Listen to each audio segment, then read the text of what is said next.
Yo, what's going on YouTube? It is your boy GZTV back with another video. And in this video, we are going to be talking about the awesome slate of games. This is going to be the last recap I do till Monday. We have Friday, December 29th, we have for NBA basketball. Yeah, there were some really good games, I'm not going to lie.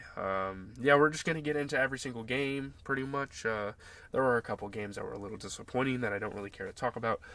But let's start with my Celtics. The Celtics and the Raptors game. The Celtics get themselves mixed in with another close game. And I haven't really talked about the Celtics that much this season because all of their games have really been big margins. But them and the Pistons, this has been some close basketball. But Jaylen Brown scores 31 points. He sets up Luke Cornett's tie-breaking basket as the Celtics beat the Raptors by 2. Jaylen Brown returned from a one-game absence, scored the ball really efficiently. Luke Cornett hit a very clutch shot, and he was huge for us. Like, we're starting to really turn into like a Denver Nuggets team from last year. Like, we have so many role players that we can rely on to get some points, man. And it was good.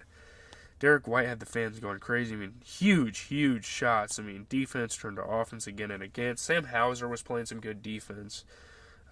Peyton Pritchard was passing the rock around. I mean, it was all Boston basketball tonight. Obviously, Pascal Siakam put up 27 points. He shot 40% from 3. Scotty Barnes, who I think might be like a top 10 player in the NBA. I don't really care what anyone thinks. He put up 30 and 10. You get 12 and 10 out of Jakob Poeltl. Not a great game for Gary Trent, though. I will say Gary Trent is one of the most inconsistent players in the entire NBA, and he continues to kind of prove that. I'm not saying he's a bad player. Like, he's definitely had his moments. He's averaging 11, 2, and 2.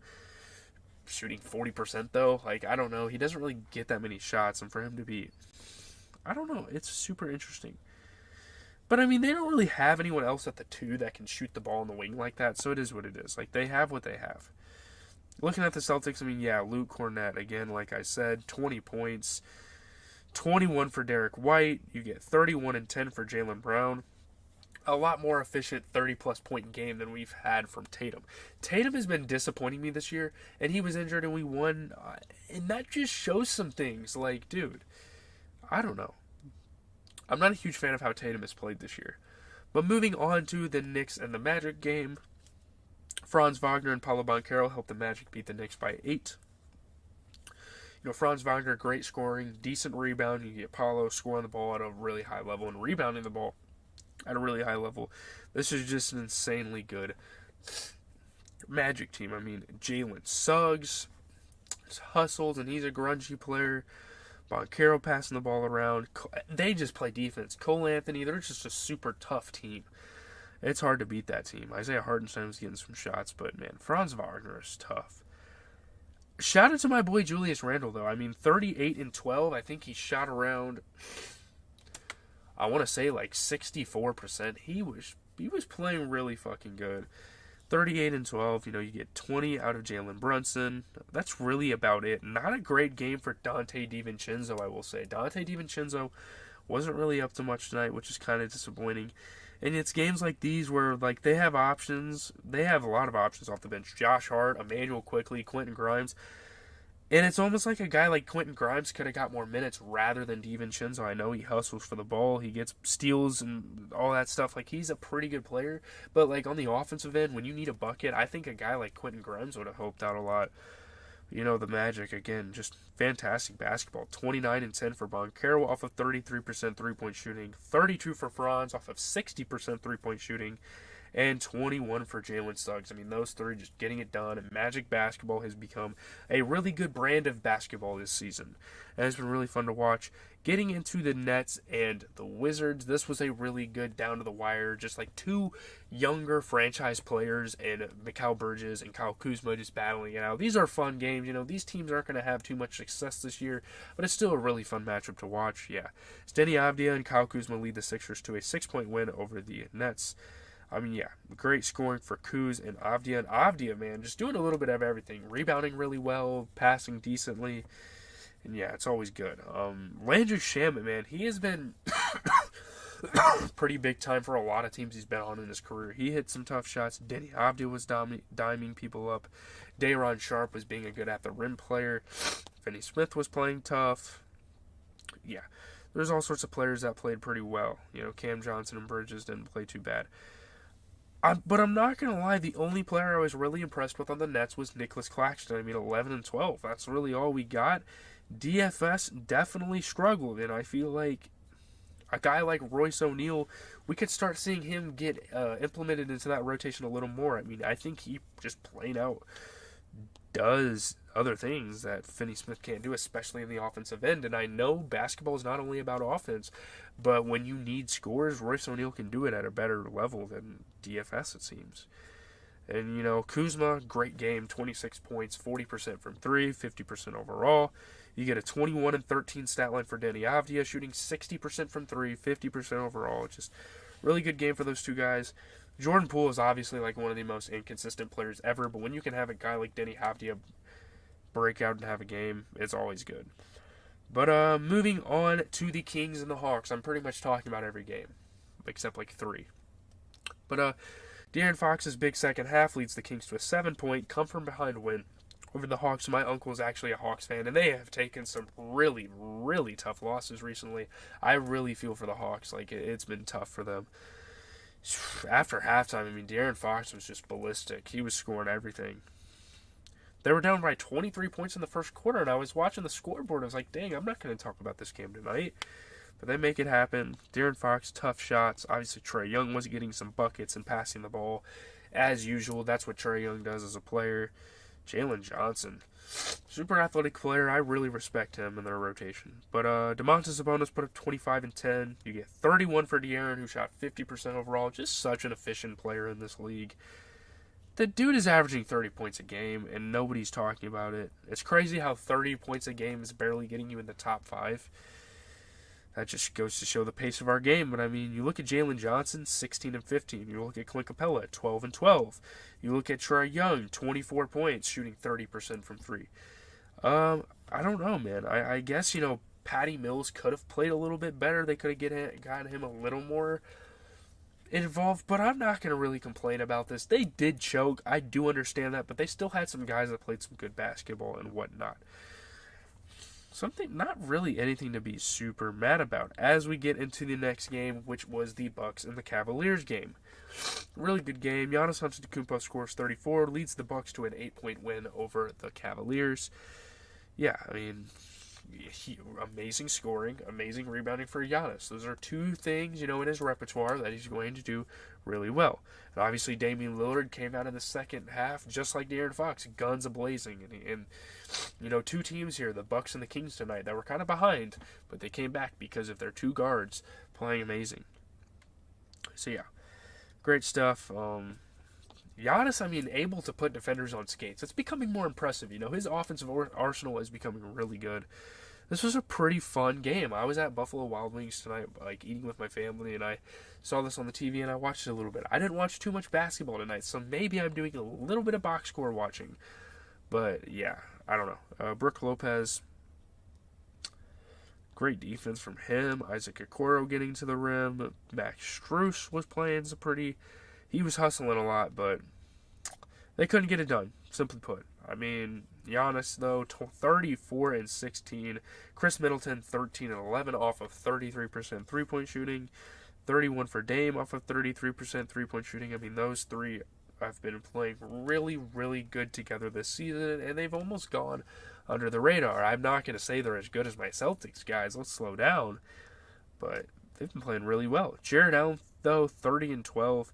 It's so cool to see him be that consistent as a scorer. Donovan Mitchell put up 34. Shot 15 for 17, Jared Allen did. That's super impressive. Dean Wade, dude. They really don't have that many other options, but Dean Wade, again, is my complaint. Why is Dean Wade in the starting lineup for this team?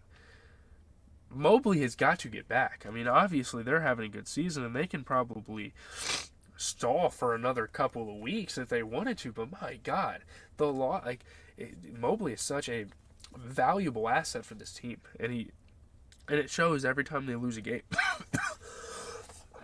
Every time they lose, it's because they don't have Mobley. That's really what it's come down to. As we get into the next game, the Sixers and the Rockets, pretty good basketball here. Tyrese Maxey scored 42 points. A shorthanded Sixers just beat the Rockets by 4. And all the Embiid fans can shut the hell up on Twitter because, look, Your team is winning without Embiid. I know he is the MVP right now. But for people to say, oh, they can't win without him on the court, it's not true anymore. Tyrese Maxey has evolved into one of the best guards in the NBA. And when I do my All-Star ballot, we will probably see him on there. I will have to do that kind of right before break, All-Star break, because I want to give people more time to kind of hoop. But yeah, amazing job for Tyrese Maxey, just taking a short-handed Sixers and getting a big victory here. He's a great player. Rockets, obviously, being the Houston Rockets of the past, kind of choked away the game. But Tyrese Maxey, tough shot after tough shot. Alperen Şengün on the other side of things was doing the same. Jeff Green playing some good defense. I mean, this Rockets team is tough for a lot of people in the NBA to beat. But, when Tobias Harris goes out there and gives you 22 off of 33% three-point shooting, and Tyrese Maxey gives you freaking 42 off of 50% shooting, there's not much you can really complain about. I mean, Alperen Şengün, he put up 28 points. He shot 50% from three, 67% from 75% from the field, 33 and 10 for Fred VanVleet, 67% from three, 31 for Jalen Green, 10 and 11 for Tariq Eason off the bench. I mean, you can't complain how the Rockets played. Obviously, Jayshawn Tate could have been a lot better. And I'm honestly not sure why Terry Eason can't get some minutes over that guy. I mean, Terry Eason is clearly the better player for their rotation. He should damn near start. I don't know. I Jayshawn Tate's 6'4". I think Terry Eason should start over Jayshawn Tate. He's a rookie. He's a young guy. He's going out there playing good basketball. But it is what it is. I'm not going to comment too much longer. The last game of the night I want to talk about is the Spurs and the Trailblazers game. The Trailblazers beat the Spurs by 6 to split the 2-game set in Portland. That was interesting. Two shitty teams played a back-to-back. I guess it's cool. Yeah, Jeremy Grant and Malcolm Brogdon played at a pretty high level. Obviously, no Victor Wembanyama means that the Spurs are probably not going to stand a chance in any fucking game they play without him. Damn near. They split. Skylar Mays hit some threes. Scoot Henderson, just doing a little bit of everything. He's going to become like a grinder in the NBA, like a grungy, grimy little fella, if you know what I mean, like a Pat Bev type player. He's going to be athletic, of course, but that's what he's shaping up to be. Kelton Johnson hit some pretty good shots, but I mean, I don't know. Devin Vassell put up 22. He shot 50% overall, and you get 29 out of Kelton Johnson, who shot 50% overall. Why is Sohan starting? Sohan starting when you have so many options off the bench. Doug McDermott, Chetty Osman, Keldon Johnson, and you continue to choose to start Jeremy Sohan. I'm not going to hate on Jeremy Sohan. I think he's a decent player. I don't know, though. 11, 6, and 4 isn't bad. He's definitely a fine guy in the NBA, and he's definitely going to keep a roster spot for a while, but Jesus Christ. You look psychotic putting Keldon Johnson on the bench. And I don't care how big of the fluke this was, but he played for Team USA. And you put him on the bench, dude. That shows how much the Spurs give a damn about their winning, about their team this year, about their season. That just shows it. You're sitting a good fucking player. I don't know. It's weird. Obviously, Kamara put up 13 and 11. He shot 33% from 3, 50% overall. You get 27 out of Jeremy Grant, shooting 80% from 3, 27 for Brogdon, shooting 50%, 22 and 11 for Scoot Henderson. Great game for him. There's a lot of people pushing that agenda on Twitter, and I don't blame you. 60% from 3. 25 for fucking Jarris Walker off the bench, shooting 50% from 3. Wow. That was a really good-looking Trailblazers team, man. That's a good-looking team. Obviously, it's the Spurs, and obviously there's no Wemby, but for that many players to play that good, it's pretty cool, man. It's cool to watch. Getting into tomorrow's games, though, I'm really excited about the Knicks and the Pacers. I'm excited about Lakers Timberwolves. Those are really the two huge games. I'm probably not going to watch too much basketball tomorrow because I got things to do, and plus we're not going to be doing a recap anyways. But to make up for that, I give you guys a huge slate tonight, a huge slate of games. 2K gameplay, if you guys are a fan of 2K. D-Lo video is going tomorrow. I'm not sure how this Blake Griffin video is going to go because I'm still grinding out his Evo. But once we do that, I'm probably going to put a shoe on him, and we're going to go crazy. So yeah, I'm out, guys.